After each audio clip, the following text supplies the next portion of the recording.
Bradley Hallman, you know, the last time I was talking to you at the end of a tournament, it was at the Coast FLW Series on Grand Lake last year when you won that tournament. That's right. But now, we're calling you Walmart FLW Tour champion, dude. You did it. And with pretty, I don't know, it wasn't the greatest day, but you had a lot of cushion. You know, you won, it was over 14 pounds or something like that was your winning margin. Right out the gate, since we haven't talked about it this week, let's talk about where you were fishing and how you found the spot you did. I stayed in the South Bay area all week as far as the tournament went. I started down there day one of the tournament.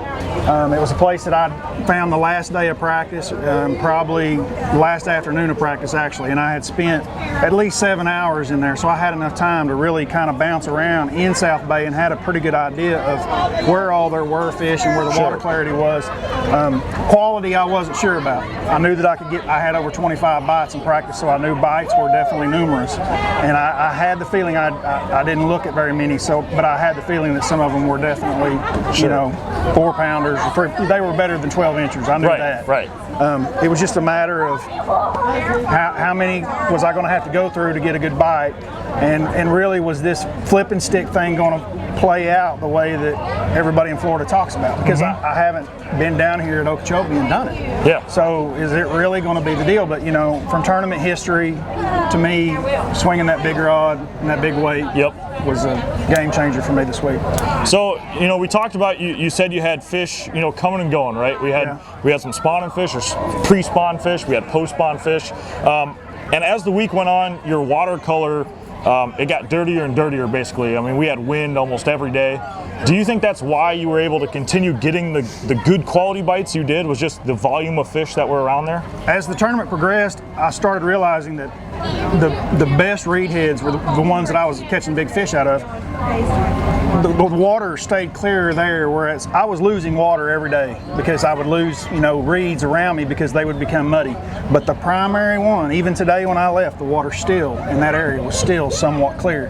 And that's probably why those big ones were in there for so long. I mean, it was the place, and it was one of the biggest, thickest reeds there was in an entire, I don't know how big that bay is. It's huge. It's giant. And so you've got this massive spawning bay with these, you know, sets of reeds that are really thicker, bigger than anything else, and can control the water color in there where it stays clear, and so it really set up. Well, now let's break down tackle. Tell me about how you went in after these fish. Rod, reel, line, anything of that nature.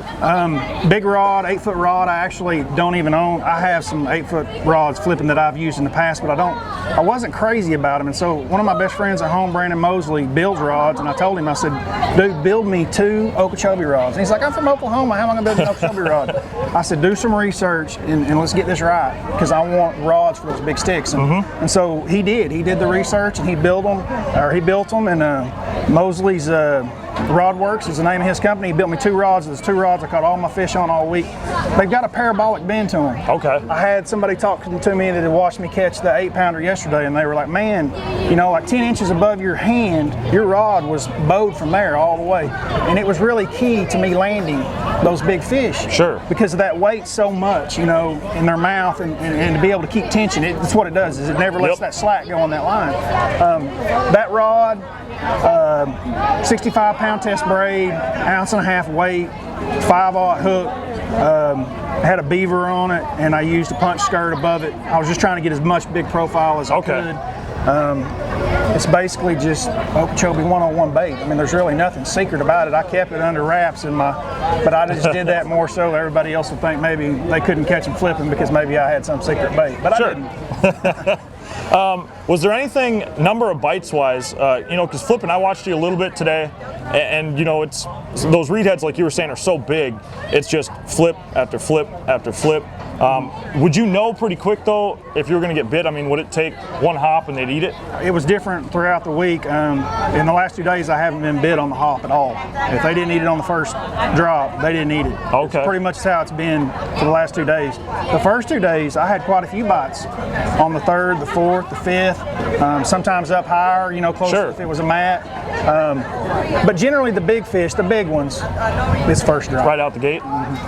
Well, man, I think that's all I really need. We'll let you get rolling. Enjoy your victory. Congratulations again, man. Thank you very much, guys. I really appreciate it.